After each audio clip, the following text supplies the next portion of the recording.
House imagine చేసుకోండి.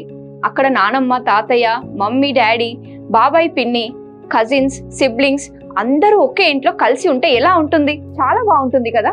ఆ ప్రేమ, ఆ బాండ్ వర్డ్స్ లో డిస్క్రైబ్ చేయలేం. హాయ్ అండి, నేను మీ సౌజన్య, పేరెంటింగ్ కోచ్.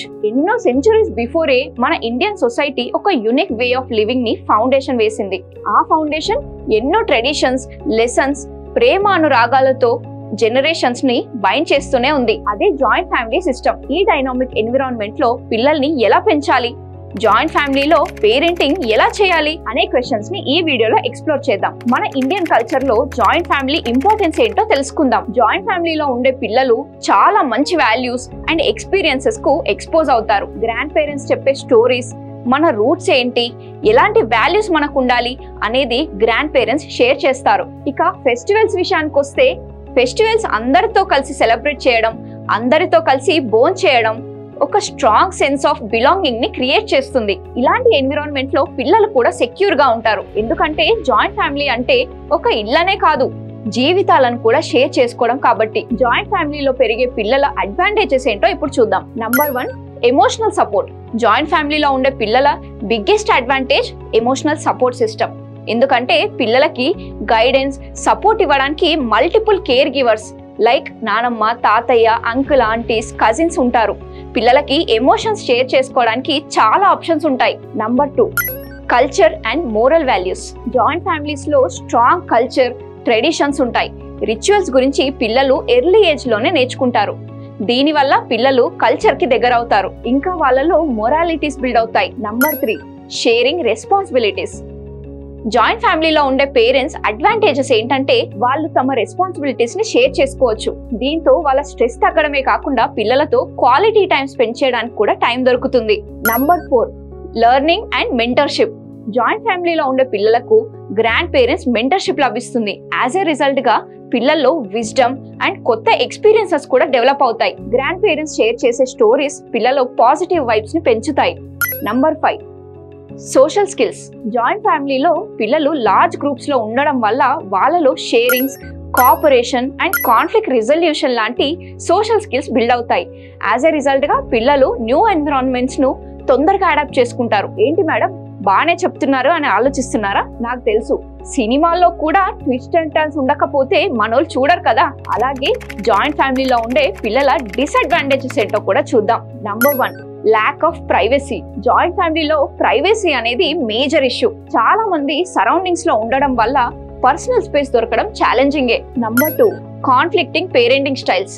జాయింట్ ఫ్యామిలీలో డిఫరెంట్ జనరేషన్స్ పీపుల్స్ ఉండడం వల్ల పేరెంటింగ్ మీద డిఫరెంట్ వ్యూస్ ఉంటాయి. ఫర్ ఎగ్జాంపుల్ నానమ్మ, తాతయ్య ఉన్నారనుకోండి, వాళ్ళ వ్యూస్ పేరెంటింగ్ మీద డిఫరెంట్ ఉంటాయి. దీనివల్ల ఇంట్లో గొడవలు స్టార్ట్ అవుతాయి. పిల్లలు కూడా ఎవరిని ఫాలో అవ్వాలో తెలియక కన్ఫ్యూజన్ లో ఉంటారు. Number 3, dependency issues. ఇది చాలా ఇంపార్టెంట్. జాయింట్ ఫ్యామిలీలో ఉన్న పిల్లలు ఫ్యామిలీ మెంబర్స్ మీద ఎక్కువగా డిపెండ్ అయిపోతారు. యాజ్ ఏ రిజల్ట్ గా ఇండిపెండెంట్ గా ఏమన్నా చేయాలన్నా కూడా స్ట్రగుల్ గా ఫీల్ అవుతారు. Number 4, interference and judgement. ఇతరుల ఫ్యామిలీ మెంబర్స్ పేరెంటింగ్ విషయంలో లేదా డెసిషన్స్ లో ఇంటర్ఫియర్ చేస్తారు. ఫ్యామిలీ హెడ్స్ అయితే అలా ఎప్పుడు జరగలేదు, ఇలా మా కుటుంబంలో అయితే ఉండదు అని జడ్జ్మెంట్స్ పాస్ చేస్తారు.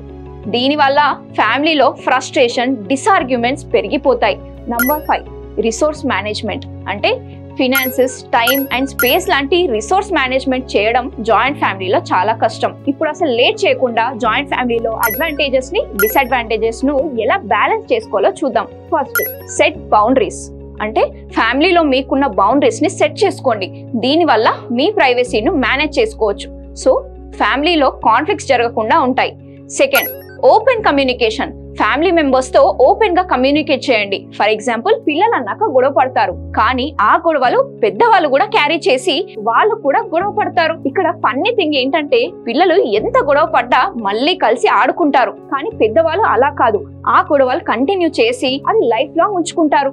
అందుకే సిచ్యుయేషన్స్ ను ఓపెన్ మైండ్ తో హ్యాండిల్ చేయండి. ఆవేశంతో కాకుండా ఓపెన్ మైండ్ తో ఆలోచించండి. Third, mutual respect. జాయింట్ ఫ్యామిలీలో ఎంత మంది పేరెంట్స్ ఉంటే అంతమంది పేరెంటింగ్ స్టైల్స్ ని, వాళ్ళ ఒపీనియన్స్ ని రెస్పెక్ట్ చేయండి. మరి ముఖ్యంగా పిల్లల ముందు పేరెంటింగ్ గురించి ఎవరు ఎక్కడ ఆబ్జెక్ట్ చేయొద్దని ఒక రూల్ పెట్టుకోండి. ఎందుకంటే పిల్లలు ఎవరితో అయితే కన్వీనియంట్ గా ఉంటారో వాళ్ళతోనే కనెక్ట్ అవుతారు. యాజ్ ఎ రిజల్ట్ గా మదరే విలన్ గా కనిపిస్తుంది. అందుకే అందరూ కలిసి మ్యూచువల్ రెస్పెక్ట్ తో ఉంటే మంచిది. Fourth, quality time. మీ పిల్లలతో క్వాలిటీ టైంను స్పెండ్ చేయండి. వర్క్ బిజీలో ఉండి వీలవ్వకపోతే పిల్లల కోసం టైంని కేటాయించండి. పిల్లల బాండ్ మీతో స్ట్రాంగ్ అవుతుంది. 5th one, independence. పిల్లలు ఇండిపెండెంట్ అయ్యే విధంగా వాళ్ళని ఎంకరేజ్ చేయండి. వాళ్ళకు రెస్పాన్సిబిలిటీస్ ఇచ్చి వాళ్ళ చాయిసెస్ ని కూడా కన్సిడర్ చేయండి.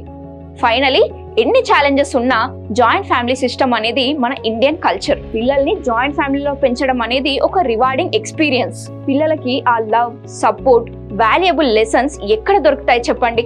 జాయింట్ ఫ్యామిలీ అన్నాక ప్రాబ్లమ్స్ ఖచ్చితంగా ఉంటాయి, కానీ వాటిని అడ్రస్ చేసి ఎప్పటికప్పుడు సాల్వ్ చేసుకోవడం వల్ల లైఫ్ బెటర్ గా ఉంటుంది. ఇటు పిల్లలకు కూడా ఒక నర్చరింగ్ ఎన్విరాన్మెంట్ క్రియేట్ చేసిన వారు అవుతారు.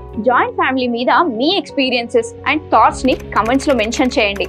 అందరితో ఈ వీడియోని షేర్ చేయండి. అంటిల్ దెన్ ఒక్క విషయం గుర్తుపెట్టుకోండి, ఒక హౌస్ ను హోమ్ గా మార్చేది ఫ్యామిలీయే. మీరు నా వీడియో కనుక ఫస్ట్ టైం చూస్తున్నట్టయితే ఖచ్చితంగా ఇలాంటి ఇన్ఫర్మేషన్ కోసం ఇప్పుడే సబ్స్క్రైబ్ చేసుకోవడం మాత్రం మర్చిపోకండి. Thank you.